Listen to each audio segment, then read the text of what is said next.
Hi, this is Randy Finney with Right Side of the Chart, and this is an early session update for Monday, February 2nd, 2026. It's 10:07 a.m. Eastern Time here as we kick off the first trading day of the month. I'm going to start out with a very brief update on gold and silver. Got enough posts out to you on Friday.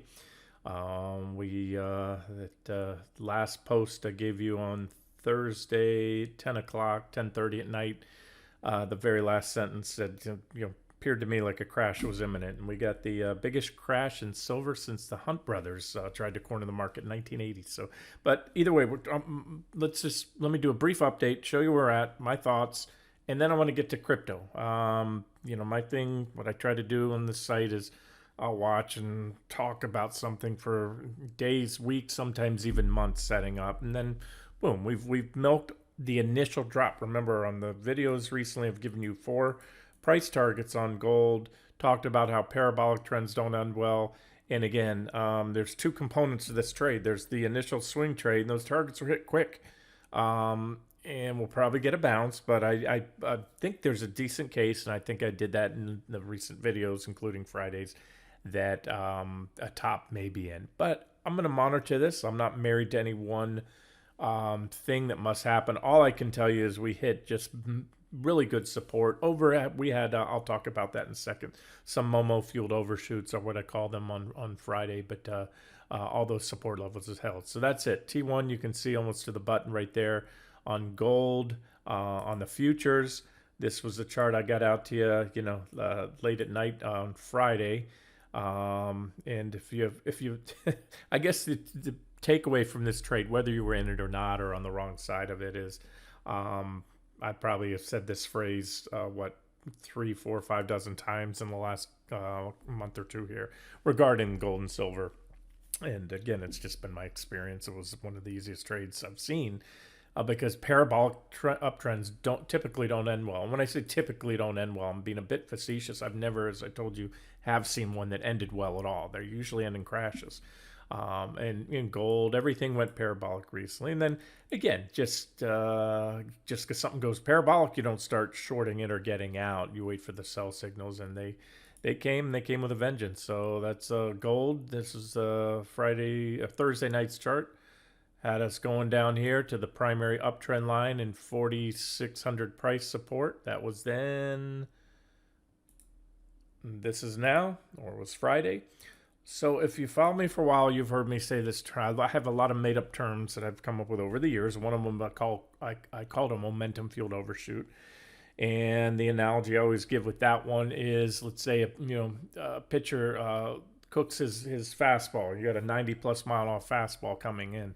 If you look at a slow-mo camera, it's going to hit the catcher's glove. His wrist and the glove are going to snap back and then spring forward. And so again, it's from many times I've seen this. It's almost a guarantee. In other words, you have a much higher chance when you have a waterfall sell-off or a powerful rip into resistance. You're going to go through the resistance level that I expect a reaction is likely, blast through it, and then come on down. Likewise on support. And again, it's just that velocity, it's that momentum, it's that inertia takes you down through. But then the fact we closed, that was Friday, we moved back above and closed on it. So it was just what I call momentum fueled overshoot. Very brief. You blinked, you missed it. And it was a matter of minutes, hour, couple, I don't know. This is an hourly, 2-hour candlestick chart. And so that is a hit and successful defense because we parked and the day right back above there. I think even the 2-hour candle on this, the 120-minute candle printed back above, it looks like a skinny, little shadow there. The shadow's a skinny part of the tail.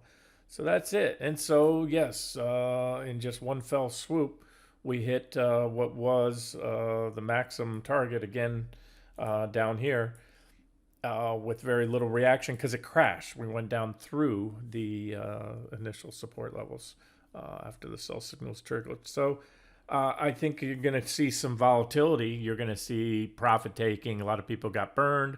But again, as I told you on Friday, I plan to go home long silver. And once the kind of dust settles, I think there's going to be more upside, at least in the near term. Until unless these levels are taken out. Same support levels I gave you would lead to a bigger drop. And let me go back to the gold chart. I still think that these targets, if there is a top in gold, which I think is a decent chance, then you have additional potential targets, maybe all the way. That's potential, but these are still the current targets. So I do favor that trend line breaking, not just an intra-period break, not when gold's down the biggest drop in years or decades, and silver the biggest drop since literally I think it was 1980. You're going to get some buyers coming in, and again, long is my preference unless these levels are taken out, ideally after a reaction. So that's all, guys. Just looking for a bounce. I'll try to gauge where to later in a different video. There's no reason to kind of micro levels. It's not a lot because we've smashed through everything. Let me get to silver real quick for you. I haven't even looked at this chart here. SLV, T1 we smashed right through, but there's a confluence. You can see there was this consolidation area here. I believe that was the last time we had shorted silver, back on the 60-minute chart. Was that there? Either way, there's some support there. Oh yeah, this is the chart I gave you on the 60-minute chart. And so we're down around support-ish. And again, I wouldn't go heavy long or short right now. I do think there's more downside. It's not going to shock me if silver continues lower. So I think it's prudent to have, again, a small position with stops somewhat below the recent lows or your entry point, wherever that was. That's going to be unique to you. On the silver futures chart, the one I gave you Thursday night. Let me move that up. Let's get this centered here. Again, these were all, got them out to around 10:30 after making my notes and annotation. I take the screenshots usually, and then we'll annotate the posts or type it up. That was it. So we'd already started a reverse. We're already, 13% down, calling for another 16. So drop of 30. That was the initial target. Silver, which again, by far, when you look at, this is just a 30-minute chart. You look at the daily charts and the gotten way more parabolic, gotten way more ahead. I told you the gold silver ratio was out of whack, and so I gave you a final target right here around 70 on SI silver chart, and let's pull that one, and that's it. Unadjusted, haven't tweaked these lines right there, right at the top of that target zone, and we did have a little hiccup on that initial target right there as well. That $93. It actually was a pretty big bounce. It doesn't look like much when you have such a big move, but if I measure it, I have to grab there, pull up. It was almost a 10% bounce off that right above that initial target there, 9.4%. And so that's it. So, it's bouncing back into resistance. If you're an active trader, those were support levels that I had on the way down, potential targets. Maybe a back test of the trend line. That would be a nice objective entry. And again, look at the Friday's videos. I went over and tried to gauge, and I showed you all the previous, over in the past few decades, parabolic advances and that initial drop. And we were right in the sweet spot. What did I say? I think it was about 25% going from memory. No, was it more than that? This was a 40% from high to low drop in silver. So well more than enough to satisfy. I think that was on the end of the largest drop that we previously had after a parabolic uptrend, which was followed by a nice tradable bounce. We'll start looking at levels again. I'll sharpen my pencil, try to give you some, but I'm looking at sweet spot is about right there. I don't even have to put up fibs to see that's about a 50% or so Fibonacci retracement. So we'll see. Anyways, that's it. So for the time being, near-term bullish and intermediate to longer-term bearish. I also gave you targets on GDX before the dam broke. 1, 2, 3. That would have, that was hit. And if not, maybe even today in pre-market, we might have hit it exactly. Let's see. I didn't look today. Let's show last two sessions. Oh yeah, we're down through there. So. All right, so anywho, T3 hit, and yeah, we'll most likely, if gold and silver bounces, of course GDX is going to bounce where to? Somewhere in there, and then we go down the next leg down. So that's the current plan. Now let's talk something nobody wants to talk about, and that's kind of what I do. I'm looking at my trades are usually I'm shorting when everyone wants to buy, or I don't want to short, and then I'm buying when everyone wants to give up on something or short it. So here's Bitcoin. I hadn't even marked this one up. IBIT is this is the most liquid and popular of all Bitcoin ETFs. That's why I use this one. There's a lot out there. I'm talking the spot ETFs that were approved early last year. So that's a level I've had here for a while. These were bounce targets that we made on the last trade. If you guys remember that, we were Bitcoin. We had multiple sell signals here, then there on the primary trend line. Again, we're just going back since that primary uptrend line. And then I put it out as a long trade. I believe we nailed the bottom on that day of the lows. You can, of course, reference the trade. Just go below this post, click on IBIT, the little ticker tag that's below it, and it'll queue all previous posts. And so somewhere back in November, I think we bought it right there. I gave you a total of 3 targets, but when the second target was hit, as I often do, sometimes change my trading plan, said, that's it. Let's make that the final target right there. So we got a quick, like I said, sometimes I just want to shear most, not all, but most of the meat off the bone. That was a quick 13-14% pop, plus even more in the crypto proxies. We continued to hit that level. Maybe it was right here. We had the full hit right there.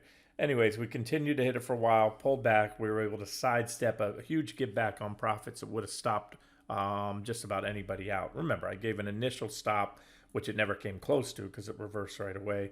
And then at that point, when you get up there to T2, you should always have your stop at least at break even. Again, everybody's different. Everybody enters at different points. So the suggested stops I give are just that. If I put a trade out there, it's a suggested stop based on typically the final target, and that's a maximum stop. If you're only going to target one of the lower targets, you should have a tighter stop. Either way, so it went on. Made another advance up, and I told you back here I just stepped aside. I didn't want to be. Told you we didn't have it long or short. We sheared the meat off, most of the meat off the bone, and just wanted to sidestep that noise and continue to call in favor for another move down in all those videos to this preferred target zone, which was, as I showed you today, hit in pre-market. That's when I got that post out to you. Tried to get it out, started to screenshot it there. Go to the last 2 sessions. So almost about a perfect tag at the top of the zone. Now it is a zone. What's the difference? Sometimes I can see a very well-defined, precise support level, and that'll be a target. Other times it's more of a range or a zone. So we already kissed the top of the zone. I'm very open to the bottom of the zone being hit, and I'm equally as open to this happening. When sentiment in anything, if the silver trade didn't show you that, I also say this: sentiment, and it goes to the stock market, it goes to any stock, is as ephemeral as the spring rains, meaning it's just fleeting. Everybody's foaming at the mouth bullish on silver one day, and now the bearish articles, I'm sure, will come flooding out as to why they tried to. The media, haven't I always told you, the media will assign any reason for a big move in any security or the markets, even if it's not the real reason. So they said it was Trump's Fed chair appointee. And that day before, I also told you the dollar was setting up. Where is it? Let me get the dollar. So DX's dollar futures, it was setting up for a bullish move. But if you looked at the dollar, which I did on Friday, guys, I just wanted to get the charts of gold and silver out to you. It moved. It was up. It's expected. You had the positive divergence and all that. The bear flag never played out, so we didn't have to worry about that. It kept going up. But it barely went up. So they're trying to cite that as a reason. The dollar would have crashed if that was a reason, if they thought he was going to be that hawkish and it's going to have an immediate impact. And so that didn't fit with the narrative. It wasn't the huge move in the dollar. It was a technical break of support after a parabolic uptrend line. Hard stop. I mean, I know most will disagree and say, well, that's what they said it was. All right. Well, so anyways, now here's where we're at. The dollar's at resistance. So, if this continues, and I think it will, it's a positive, big divergent low. Looks like the dollar is going to continue up, and that should be it should be a net headwind for gold, silver. So again, I'm not heavy, and I don't think it's a time to be aggressive. I think there's going to be a reflexive bounce, even if the dollar goes up. Remember, guys, generally over time, and I encourage you to do the same, pull a 30, 40, year chart, go back as long as you want, 50 years, 90, 80 something percent of the time, a falling dollar is bullish for gold, a rising dollar is bearish for gold. And it's simple mathematics. If you freeze supply and demand or hold that constant, a falling dollar means it takes more dollars to buy 1 ounce of gold, so the price goes up. A strong dollar, it now takes fewer dollars to buy 1 ounce of gold, so the price goes down, right? And now that's in a perfect world if you freeze supply and demand. But there are periods where there's overwhelming demand, buying pressure, or overwhelming supply, i.e. selling pressure. And so that's why it's not a lockstep one-to-one negative correlation between the dollar and gold, all right? But generally speaking, a rising dollar is net bearish for gold. But we just also had a big correction. There's going to be some dip buyers that are going to step in. Whether there's another leg down this week or not, I don't know. Again, I wouldn't bet the farm heavy on it. I just think that since my targets were hit, that's the logic for being long and coming into the week long and staying long the metals now unless those levels are taken out. All right, now let's get to the trade ideas, trade de jour, Bitcoin. All right, so that's it. I showed you the BTC. Okay, this is the actual crypto. This trades on the Paxos exchange. So if you want to buy the raw crypto, me personally, I usually go with the futures for both tax purposes and liquidity and all this. I've just never traded this one, nor would I care to. Again, you got if you're going to trade futures, BRR is the big contract, the full contract of Bitcoin futures, or you also have the mini MBT, which are the micro Bitcoins, and it trades off the same chart as the BRR, the Bitcoin futures chart. So I had hand drawn in those divergences. Let me just draw them in here. So I've been going over this chart for many months.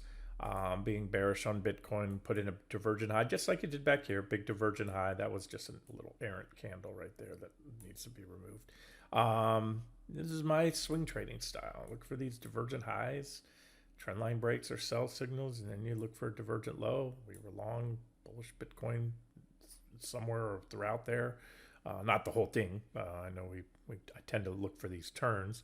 And then that was it. We had sell signal 1 on that minor trendline break, and then sell signal 2, followed by a back test. I've given you the charts. These charts were shared last year and including today. And that was the target I've been targeting. So it's a good target. This right now is one of my favorite trades. It is, you can either take it as a full position. I'm scaling in. I also took Ethereum. I'm going to get to all my charts in a second, both Ethereum, Bitcoin proxy. But that's it. So you have what I love to see. I call it potential divergence because the PPO is still pointing down. Remember, the PPO, just like the RSI, these are momentum indicators. And right now they're both pointing down, saying the momentum's down. But you know me, I'm not a trend chaser or trend follower.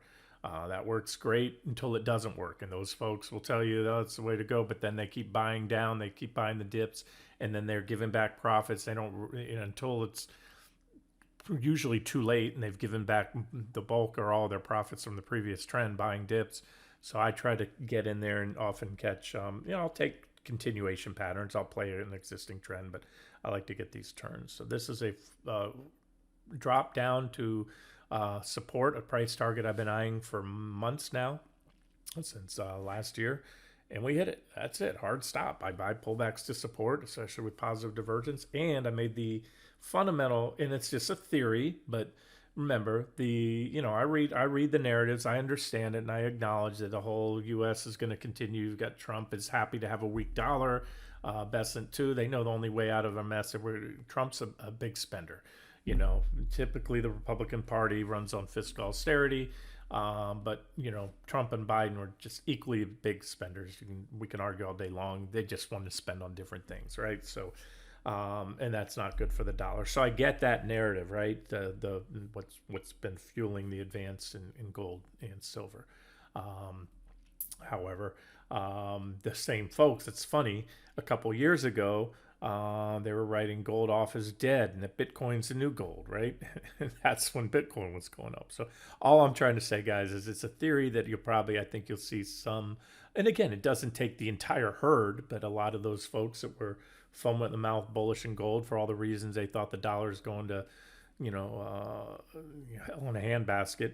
And so it would only make sense that maybe some of those folks are going to say, okay, that looks like a parabolic blow off top, and let me start shifting some of my money into Bitcoin, the old digital gold, right? Or the new digital gold, whatever you want to call it. That's it. And it either works or doesn't. That's why stops are somewhat below. Somewhat is going to be dependent. I'll watch this chart. I would give it at minimum a daily, allow a punch through. I say that because the markets over the years have evolved to know where the support levels are. If I was running, a huge trading desk and I had enough capital to do it, that's what I would do. I'd take it down, run it down below the stops, turn around as those stops get blown, buy those shares and go long. And that's what I know the algos do. And big enough, you have to have enough money to move a security to do that. And the big desks do. So anywho, that's it. So you gotta, I always try to place my stops a little bit out of range. And I found over the years that by using a daily or even a weekly close, it depends on the security, below that level, that helps you avoid getting clipped out on those stop rates intraday only to see it reverse and close back above. So that's it. Bounce targets. If I get a little micro here on the chart, I'd have to zoom in, and I will. I'm going to follow up. I told you guys I'll follow up with. I can see right here. There's two reaction lows about 81,200, and then there's a cluster of candles up there. Again, I'd zoom in a little tighter, which I will be doing. Let me just leave that 8,200 for now. If anybody's just looking for a reflexive quick bounce, then yeah, you could use that. And here, all right, this would be right now my maximum target because this was a big major divergent high. I look at the scope of this pattern right here, right? And that breakdown, and then that's the primary trend line. And I see this is just the first wave down, and I've been maintaining all along this is my next target. But in between there might be a nice, well into the double digits tradable bounce. That's all I'm looking for. Just like back here, you look at the scope of that divergent high. Let's measure it out for kicks and giggles here. If I get too close, I move the trend line. So I had to stop a little shy of that high. I'm going to drop a little shy. That was about a 78, almost 80% drop, right? Okay. This one here off that divergent low was a rally of about, tells me about 720%. All right, so off this divergent high so far to this low here, to my target, first target, only a 36% drop. Oh no, I'm sorry, we hit this one. Only a 41% drop. That's might sound like a lot to you, but that's just run of the mill for Bitcoin. So again, that's my theory or my current outlook and analysis. That's the initial drop, initial leg down, come up here about 97,817, possibly a back test of the trend line. I can only get that visibility the closer we get there. It's kind of like a weatherman on the news or gal. They can meteorologists. I'm sorry. They can tell you if it's going to rain today with a pretty good chance of being correct. They tell you, yeah, we've got a 80-90% chance of thunder showers are going to probably get wet today, right? A week out, their forecast starts to get a little fuzzy. They try to predict weather more than a couple weeks out. It's nearly impossible. All they can do is look at all the data they have at that time, and that's how I trade, guys. So that's kind of let you know if and when we get there. And let me measure it for you to kind of quantify it. The up to that, what I'm going to call my current max right now today, current maximum bounce target about 97,800. If I did this right, it's kind of tricky on this. Yeah, about a 35% pop. And I'll take that if we can get it. And if we don't, then I'll be talking about Bitcoin if it just crashes and goes down here. But again, for the reasons I stated, I like it right now. All right. All right, we're going to go through my watch list. I have a watch list called Cryptocurrency, in which I have the crypto ETFs as well as what I call crypto proxies. These are companies related. Some are more directly related. Think of Strategy, formerly known as MicroStrategy. Their whole strategy, for lack of a better word, is buying Bitcoin and holding Bitcoin. So it goes, but it's also leverage play, so you're going to get some volatility in there. But either way, I'm going to rifle through these in no particular order, just the order I have them. We already covered IBIT. That's the one I have on the that's your official trade idea. And this is my 60-minute chart. We can pan out to 2 hours, and you can see here, you know, we had this last long trade here. We had a short trade here. We hit that third target, but then back then, that was the famous April 6 lows where I said hard stop, cover all shorts, go full long, and even throughout Bitcoin and others as long trade ideas. So that's a case of a truncated trade, just like this last one was a truncated trade where I, based on the latest data that I had, I removed that final target there. All right, so that's IBIT. I think I covered that one enough. GBTC. That's the old grayscale Bitcoin Trust. Before the spot ETFs were approved, this was an ETF-like instrument, more like an open-ended fund. And you can see if I draw it here. And guys, I do this even though I'm not going to trade this one. It's just the more of these you can look at. And you have a long price history here. So basically it hit this reaction low. That line I just put there was there. That bullish falling wedge we had, that was the low. And it broke out of that bullish falling wedge. It's we're at that same exact level. So it's support as well on that one. Riot, one of what I call my crypto proxies. You can see over the years we've had a lot of trades on this one. Look for these divergent lows, divergent highs. It's a great swing, you know. And guys, these are the GDXs or gold miners, if you will, of to gold. These are to Bitcoin what GDX is to gold, right? The gold miners are going to follow gold, and they're just going to go up and down in a multiple thereof. Usually it's not a set formula, but it's usually easily twice as much during a bull run than gold, and drop twice as much, give or take, in a bear market or correction. And so this was it. So this is the last trade I get. Oh, wait, no. Last one I gave you was right here. So that was 1, 2, 3 targets hit. That was when we went long, covered the Bitcoin right there off the April 6 lows. This was an official trade idea I gave to you there. So we caught that bottom right there on April 6th, nailed it, and went all the way up 68% to that potential third target. And this thing just went full circle, just like Bitcoin. Kept going up, made a divergent high, and then sell signal breakdown back test. And I gave you, the last one was a long trade right here. We went long. I believe we nailed the bottom of that last long entry on the cryptos I just showed you.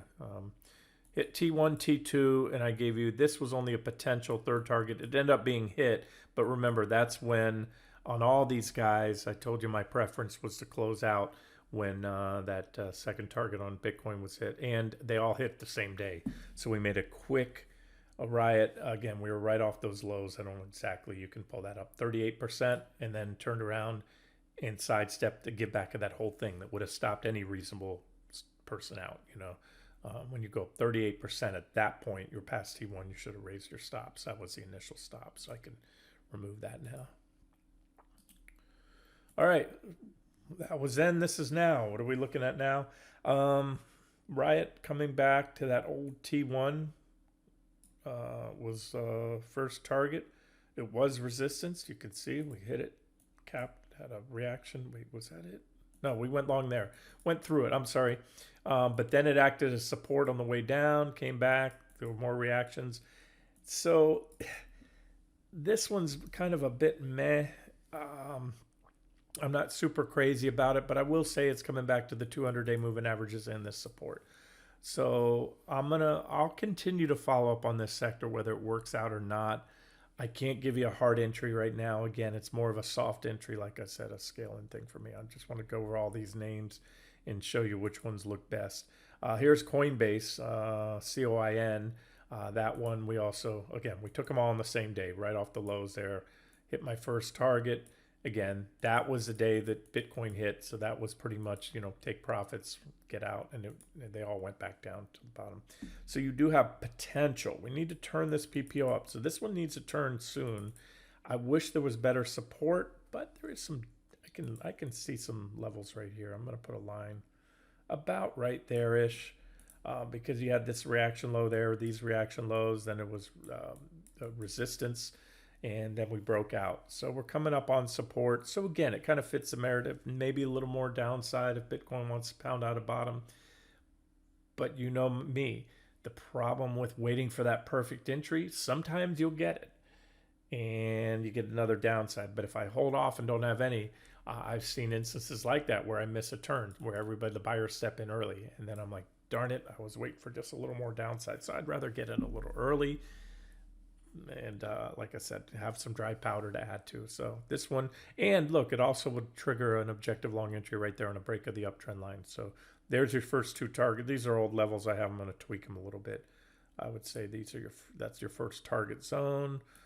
And again, I'll continue to update these. You're either going to like these right now and you're listening and at least thinking about this, and I'm giving you levels to tactical levels to get into. Pull back a little more downside about 179, assuming Bitcoin looks, and remember, Bitcoin has to be holding up to make a case to go into any of these. And some of these guys, what's nice about it, if Bitcoin does continue to give me that evidence of a reversal, or start to give evidence of a reversal, I should say, like always, I'm catching a falling knife. At the lows this morning, that was a new multi-week or low in Bitcoin. But if it starts to show evidence of a bottom or reversal, you can get some really nice trades when these guys that don't get the memo right away haven't caught up. And then once the masses realize that Bitcoin's rallying, they flood into these guys and they can rock it.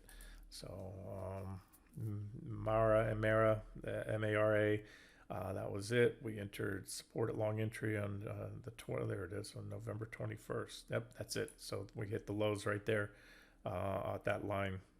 We hit my first target, again, preference to book profits, and went down. So T2, like I said, they were effectively closed out then. That was the suggested stop. So this is old stuff. I can take that off. But look, here's the nice. We have positive divergence. We had positive divergence here. We just made a marginal new and still divergent low.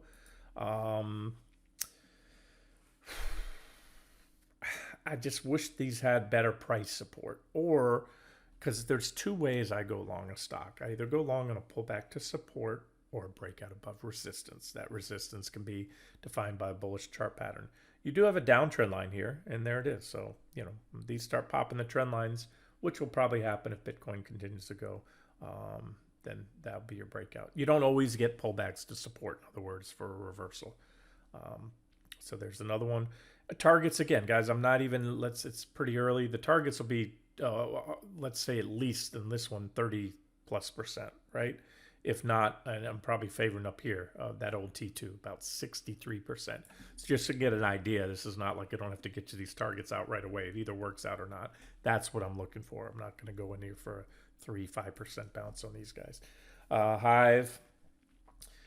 Same thing. Remember, we took them all on the lows. Oh, right here, and hit our first target, got out, and now nice positive divergence forming and pretty decent support. That was the old stop was set right below that support, and there's a downtrend line in which to pop. So again, your price targets are going to be, high double digits right now. 30+%. Here's strategy MSTR. I've been looking for. I thought. And it didn't, that this level would align, come in when Bitcoin hit that target zone it hit today in pre-market.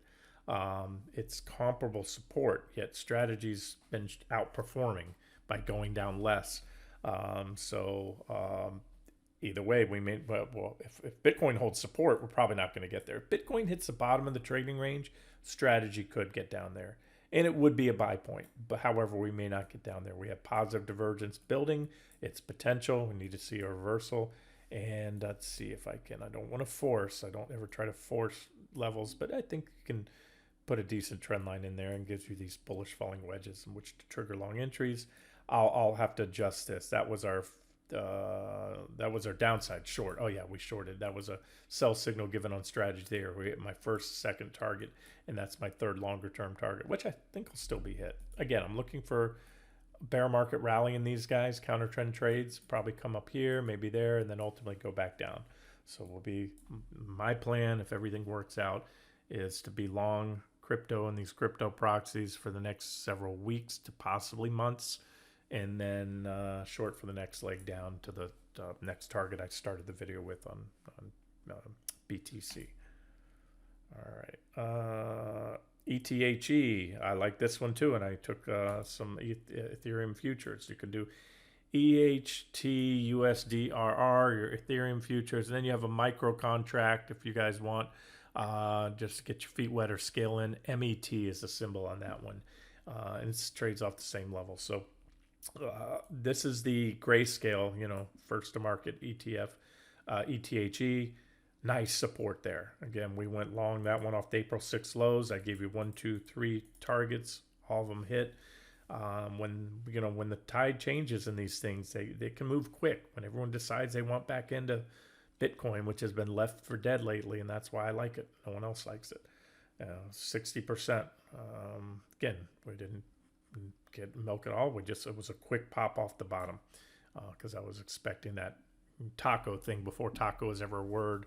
Not that I came up with it, calling that Trump would cow down and the Illuminati would march him back into that deep unknown room back down below the Oval Office and tell him, no, you can't do these tariffs like the way you're talking. So, and that's, everything exploded off that. So that's it. It's a similar setup. We're at support. You can see that was my third potential target back there. Take it across, and we're at that level.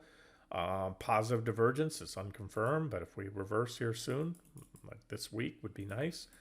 Minimum, you're probably going to come in and try to backfill that gap. What does that mean? Excuse me. Trying to grab without moving the line. Let's just be conservative. Up there is 15%. That's just to backfill the gap right there. And then, of course, maybe some more. So let's move on. ETCG, this is their classic Ethereum trust. First one they came out with, I believe. Look at that. Nice support. Several reactions there. Long-term support. Deeply oversold. The last time it was this oversold right here. This is your RSI. RSI is buried now, pinned down around 21, I'm sorry. Last time it was that low was right here. You can follow my crosshairs up. Let's just measure and see what happened. It was a bear market rally, but hey, labels, who cares? Give me a bear market rally, bull market rally was 136%. I'll take that. So put a little downtrend line there and which to pop. What's that? That's a short one. I'm just going through my list. That was a short one. You don't want, no, I'll show it to you if I didn't mean to skip over it. We're at resistance. 25 was a target level I had here on it. Created that back in February of last year, of course. And we hit it right there, and we hit it again, and that's resistance. So it's probably where we stop. If Bitcoin just melts down through this support level that we're going long here, then it's going to hit the next target, and this Bitcoin short ETF will continue up. BBY, kind of an indirect proxy. Put in a little divergent low. Not one of my favorites. Bed Bath & Beyond. I don't know why I had them in that list. I guess they must have their hand in there somewhere. They used to, actually, is what it was. Maybe they still do. I don't know. That's Hive.V for you Canucks. This is the Canadian, the ones that trade on the Canadian Venture Exchange when you see a .V. But I think I already covered Hive earlier. Yes, I did for the U.S. shares. But this is if you're Canadian and you want the targets for those shares on the Venture Exchange. There it is. Oh, I don't have targets. I'm just showing you the divergent low and steep little downtrend line, which to pop to trigger long entry. CME, these are, I put them in that list because when the future started trading, they were beneficiaries of that. That's more bearish. I'm looking for a breakdown. I'm bearish. I think a lot of the brokers and broker dealers and the exchanges are looking for a big drop in 2026. So I'm not adding these. I'm just clicking on my list. I'm going a little faster here. Litecoin from Grayscale. This is a support zone I've had here since 2025, middle of 2025, and we're at that support zone with big positive divergence. So it'll be, first crypto, you can spread your bets. That's what I like to do. Have some Bitcoin, have some Ethereum right now because that's at support too. Bitcoin will probably take the lead because that's the one people think of especially if they're moving out of gold, silver. but Ethereum looks just as good from a charting perspective. And then those proxies, like I said, it's just like being right on gold. The miners are going to follow, and if they lag for a little while, then that's just an opportunity for you. That's they'll play a game of catch up. There's a trend line to break, and these are levels. They're old levels. I've had them here since 2024. I created that line last updated in 2025, middle of. I'm going to pull that down a little. Just say these would be your first two targets. That would be if we can get a little crypto bear market rally going, maybe as much as 130% at minimum, up here at about 77% rally. And I would wait, Litecoin's one of the, what do they call them, the altcoins or whatever, I think. I don't know, I'm not big into crypto. I just trade the charts if they tell me to go long or short. I'm clicking away here. Cypher just broke down. Cypher mining was actually holding up this whole time. Just triggered a break, but I'm going to pull this trend line. I'm going to fix it, tweak it. I mean, it comes in there and we're right at trend line support. I had missed. I was coming in, cutting off these candles. Now I have it here, here, and there. So either way. BITF, Bitfarm. We're getting down these kind of alt names. These I don't trade. I haven't traded this one. Well, maybe I have. I don't know. I've charted it. Maybe I've traded it. Is there any price targets? I don't see any. Guys, I look at thousands of securities each year and trade hundreds, if not, trade hundreds of them. I'm just clicking through. These are different ones in my list. When I'm getting down here, these are the different ETFs. This one's split. That's why the candles are wonky. American Bitcoin. This is a little Trump boys venture here. One or both of them, I don't know. They hold Bitcoin too and mine Bitcoin, and got clocked. That was, I highlighted. That was when the share lockup expired, and so you had a lot of selling. But it'll rally with everything else, and a lot of this junk, you get down a lower tier, these lower quality names tend to rally sometimes. If Bitcoin gets a good rally, once everyone sees that Bitcoin's rallying, these guys will catch up. That's 43%. I'm going to move this line up. I'd put it right about, let's just go to that reaction high, about 210. So break out of that. Break out of the trend line. It's going to trigger buy signal. And that's going to take us up 210, so a little shy of that. It's about almost a 40% run. Then they'll run at the bottom of the gap would be my next and current final target. We'll see. That would be about a 71%, 70% rally in that one. I can stop here. I think that's a Franklin Bitcoin ETF. Just broke that. Well, it's going to move. Any Bitcoin ETF, it's just pure play tracking Bitcoin. It's going to move with Bitcoin. You have the divergence there. I haven't marked up or even looked at these bottom charts because they're the other companies. When all those spot ETFs came out, I started adding them all just to keep an eye on them. And IBIT is the one I go with and look at. They all look the same because they're tracking the same thing. So, all right, that's that. All right, I think I can wrap up here. Let me see.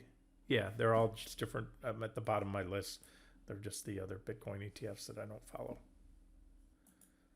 Okie doke. Let me get this one out to you, and I will continue to follow up, and I will, let you know my thoughts. Like I said, right now, we already kissed the bottom of that zone in pre-market.